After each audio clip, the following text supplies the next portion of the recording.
And before I forget this, I had said on the call that I was going to repost the what it means to play the right way webinar, and I did repost it, but it turns out I posted it to one of our teams, not the global hub. I posted the one on one of our teams. So I noticed that today, and then I reposted that. So if you haven't seen that webinar, what it means to play the right way, please go back and watch that one. I think that would be really beneficial for you guys. So, all right, 8 o'clock on the dot. So I am going to mute you guys. And you guys are going to be able to unmute yourself.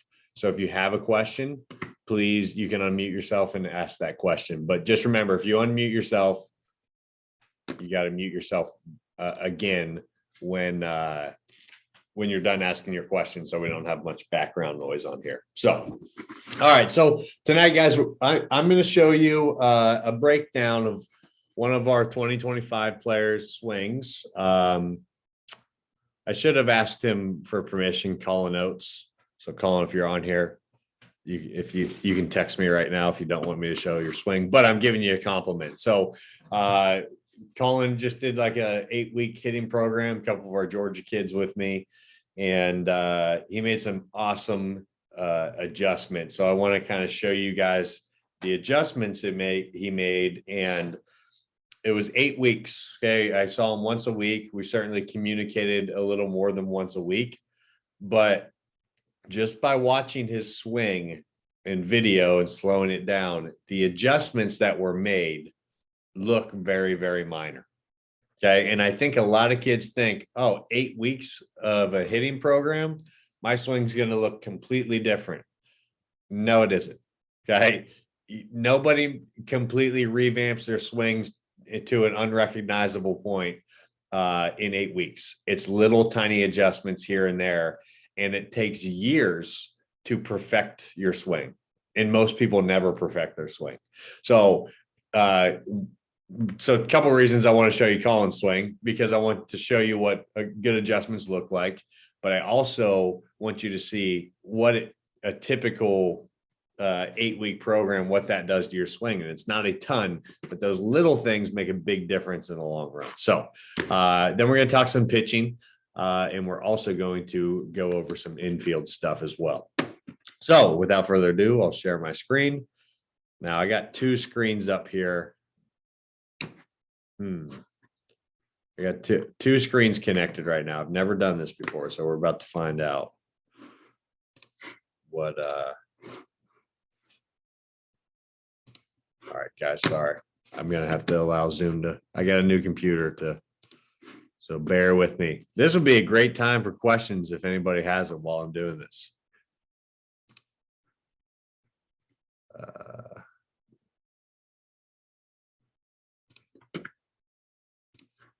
Any questions? Let me know.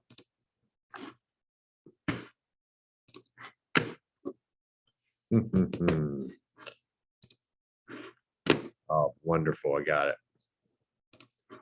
All right. So we're going to go over the swing first. So we're going over Colin's swing here.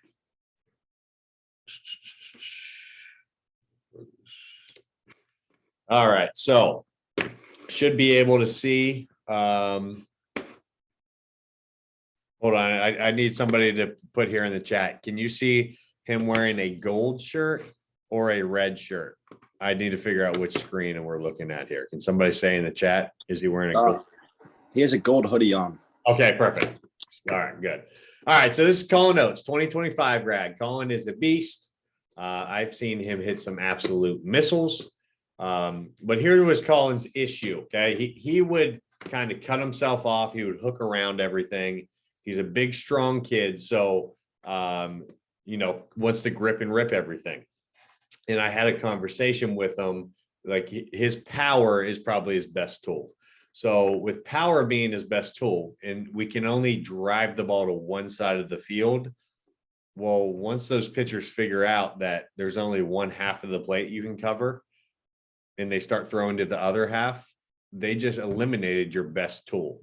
So we at least have to have the ability to show that we can drive the ball to the other field and have a swing that can do that. So here was his kind of main issue. You can see as his swing starts, okay, here's what I call the hands moving forward. Okay, if we break down a big leaguer swing, their hands are pretty much going to stay connected to this back shoulder. Now, I put a big emphasis on the scap. And if we stay connected in the scap, then that kind of anchors my hands to that back side of my body. But if I lose my scap, kind of like Colin does here, the hands leave that shoulder really, really early. So you can see there's a lot of separation between that back shoulder and the hands. So this is pretty much the point where his bat reaches parallel to the ground. So it's flat right here. And if we were to compare it to a big leaguer swing, a big leaguer's hands are going to be much closer to that back shoulder, more on the backside when that barrel reaches a flat position or parallel to the ground. So hands are leaving early. And what that causes is that when his swing finishes, and when I say finish, I'm talking about where the top hand, it's bottom in this, but as a right-hand hitter, his right arm, where that reaches full extension. And you can see here, because his hands left his body early, full extension happens across his body. So you can imagine here on an outside pitch, if we're finishing across our body here, then that's going to cause some issues with us having the ability to drive the ball to right center as a righty or left center as a lefty. So then even on poolside pitches, that's the difference in hooking a ball foul or back spinning a ball over the left fielder's head. Guys, so just that one little thing where the swing finishes, it makes a gigantic difference on results on the field. Now, but remember, this result right here, finishing across the body, that's not where I want our emphasis to be in training. I don't want the emphasis to be, okay, I'm going to try to finish out through the ball better. Okay, the emphasis needs to be on the start of the swing. We need to be able to turn, stay tighter that shoulder, stay in our scap longer to allow ourselves to finish out through the balls instead of across. Okay, so now I'm going to show you his new swing. And as I said before, it might not look like that big of a difference, but in my mind it is. Okay, so you should see him in a red shirt now. All right, so so you can see here as we watch his swing, the look of his swing hasn't changed, and I think that's what a lot of kids think is going to happen. Okay, they think that the look of like they're going to look more like a big leaguer. No, you're always going to look like yourself. Okay, there aren't too many times where we can change how you look in the box. And one of the most beneficial things a coach ever told me, I kept all off season, I kept sending him pictures like, oh, I like this move Mike Trout does. I like this move that Albert Pujols does, blah, blah, blah. I'm going to try that.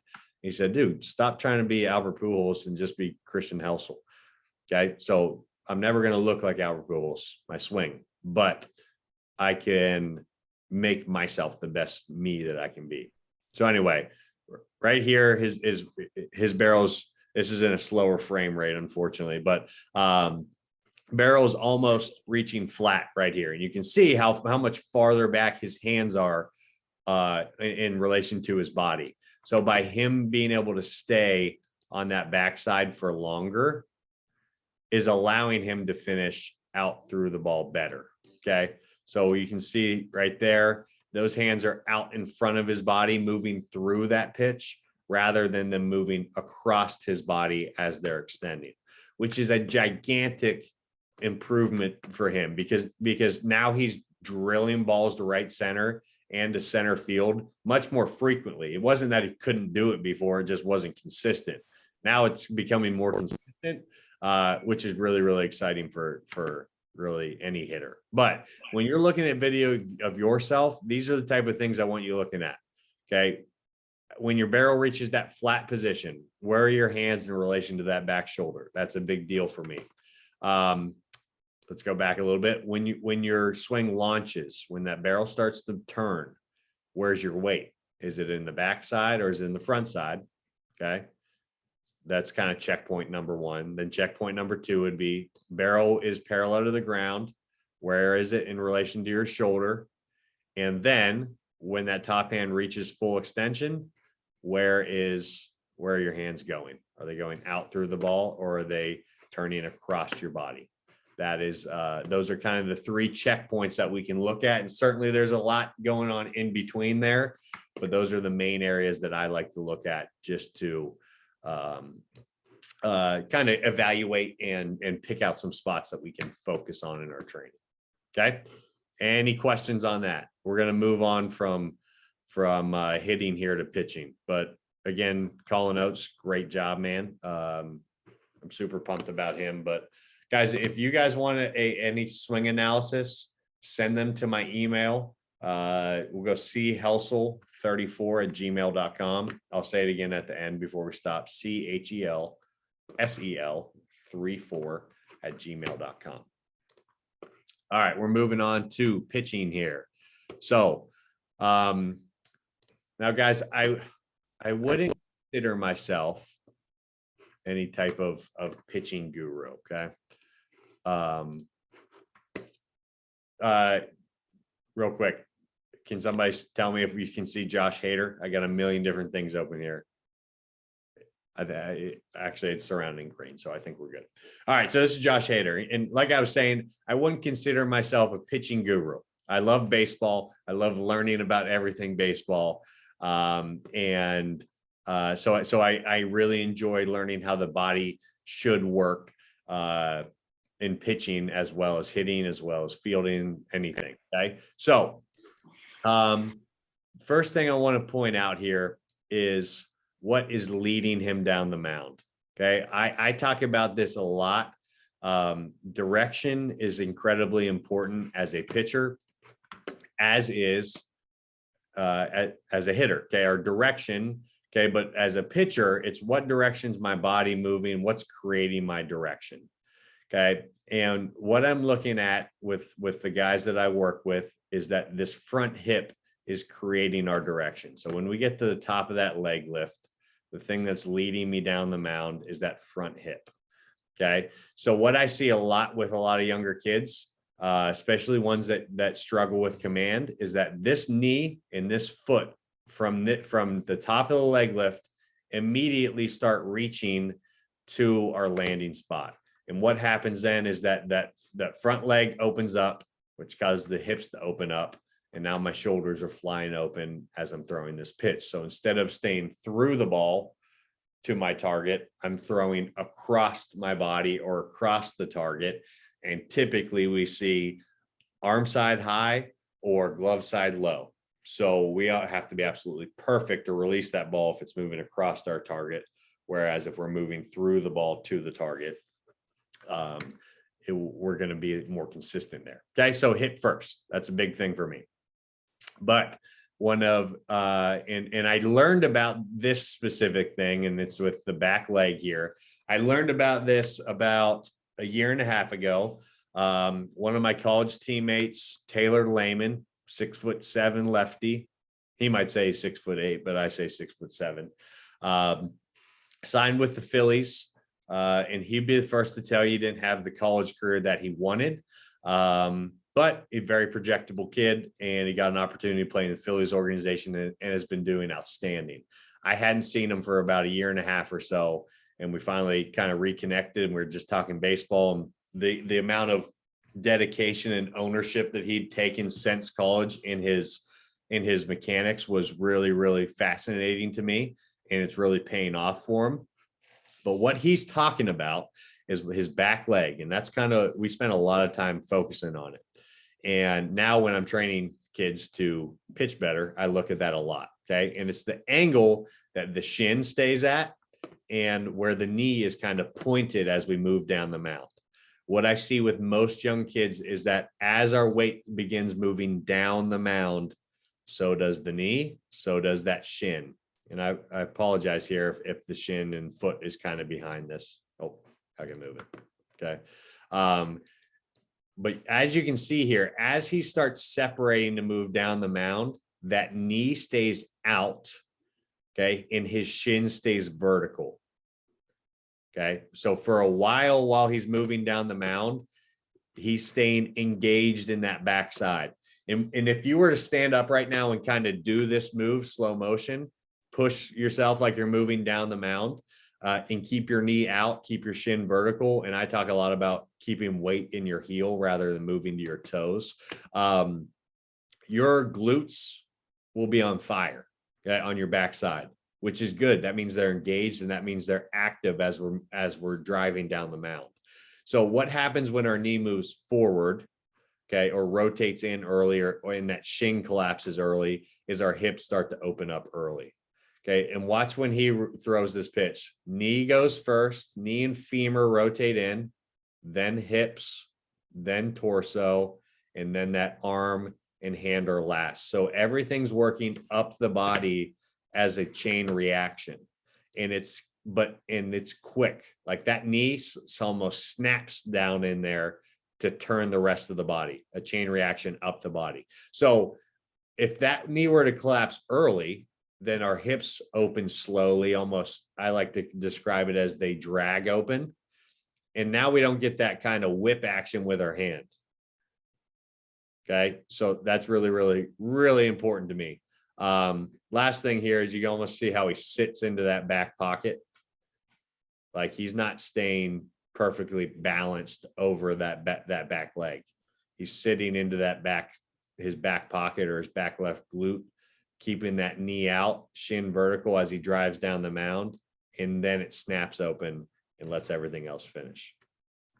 Okay. I think that's he's pretty exaggerated. Josh Hader is. Obviously, he's a pretty unique thrower.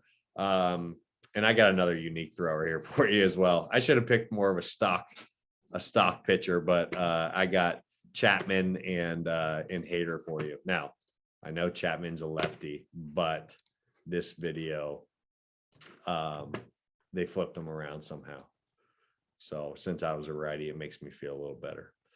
All right. So this is a little shorter clip of his mechanics, but pointing out the same thing. What is leading him down the mound? That front hip. Front hip creates the direction.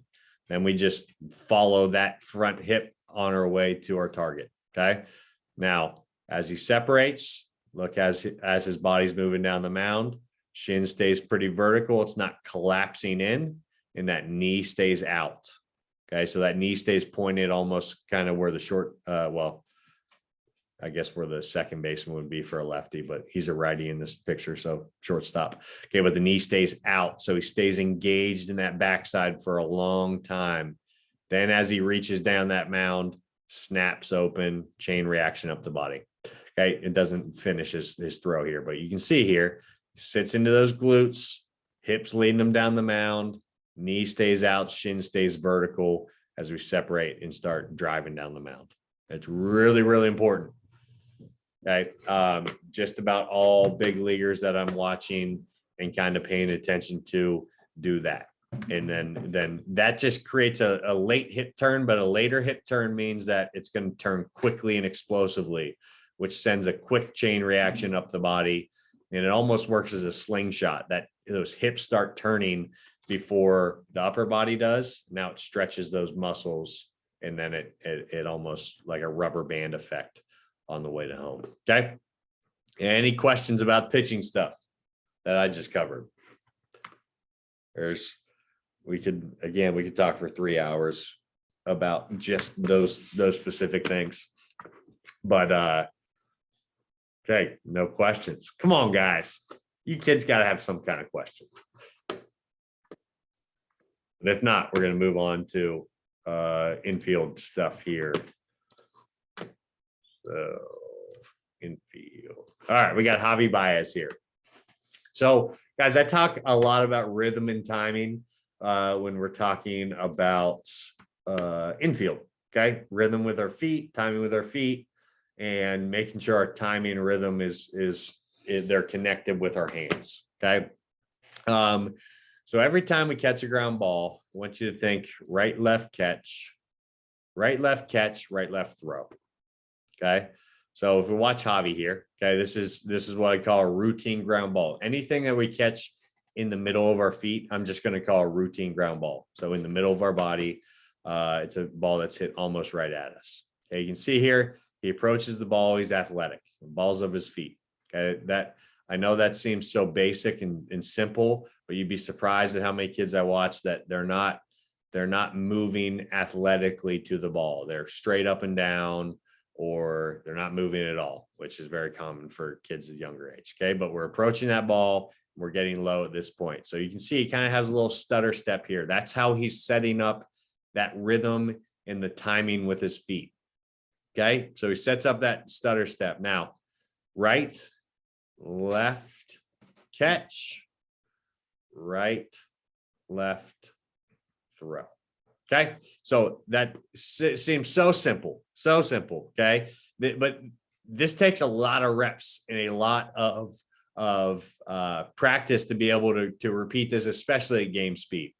Okay, but you can see that he's timing this up so that he can move effectively and efficiently through this catch and then through his throw and follow his throw. But here's the main areas to kind of notice, and we can break this down and do drills to really make it simple, get you comfortable with moving like this, and then we can move on to full speed. Okay, but first things first, where he is when he gets into this right leg. So the first right, left catch, right, left throw, the first right, he's as low right here as he's going to be when he fields this ball. So if he was standing more upright here as he gets into the right leg, you could imagine he'd have to go straight down to catch this ball. It's not athletic, it's not efficient, and it's certainly not going to be consistent and fielding these routine ground balls. So he's as low as he's going to be right here. Okay, into that right leg.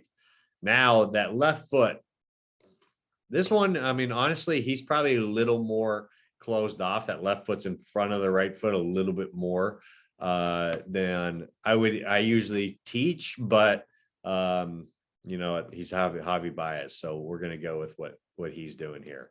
But notice his chest is staying square to this ball. Okay, and it might not be as drastic as it looks. This camera might be at an angle where it looks like he's stepping way in front of that right foot. But anyway, his chest stays square to the ball the whole time. He's not moving, rotating around his catch here or turning his body away, staying square the whole time. Okay, notice he catches the ball out front. When he catches the ball, his hands aren't moving backwards as he catches the ball. It's a firm catch out front, and then he brings the hands in.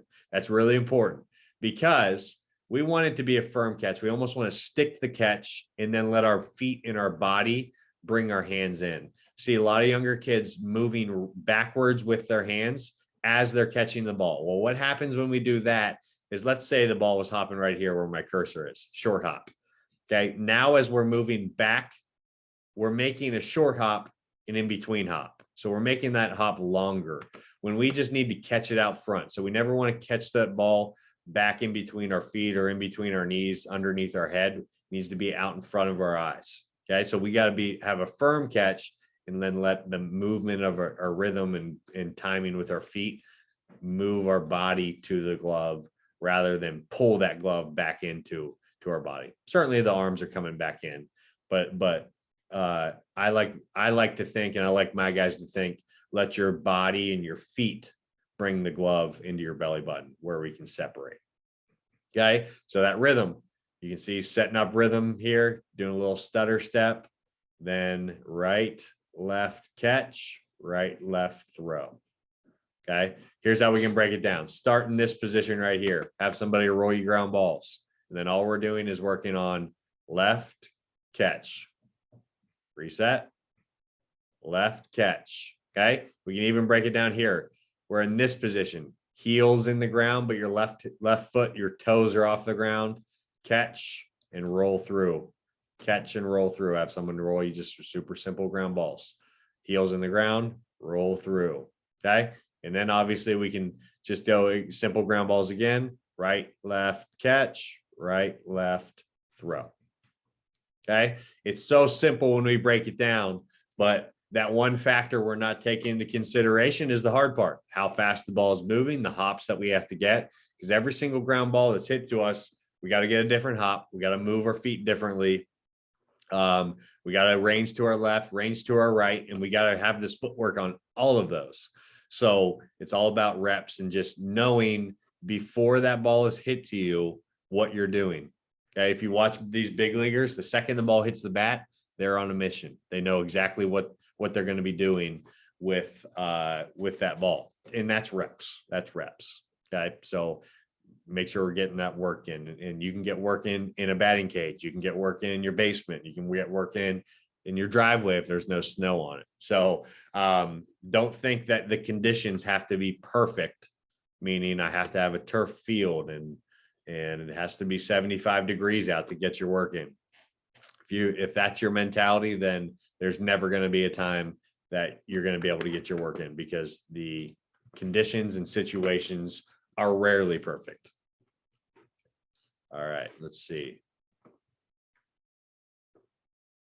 Cub, are you going to do anything with catching? I'm not doing anything with catching tonight, but I have something in the works for you catchers out there in the next couple weeks that we're going to really dive into some catching. So good question.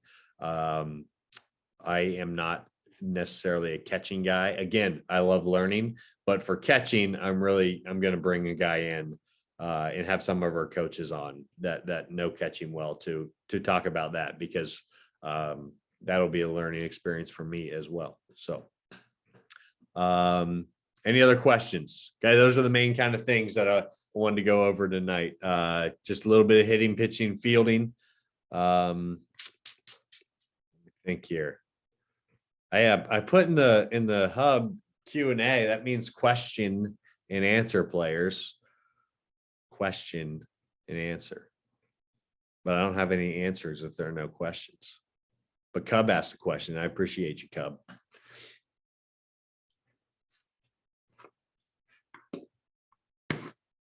Anybody? I got a question for Cub. Are you a Cubs fan? That's a stupid dad joke. Sorry. All right, you got about 10 seconds to ask any questions if anybody has any. Recruiting wise, player development wise. Oh, Cubs a Giants fan. Sheesh. Fair enough. Fair enough.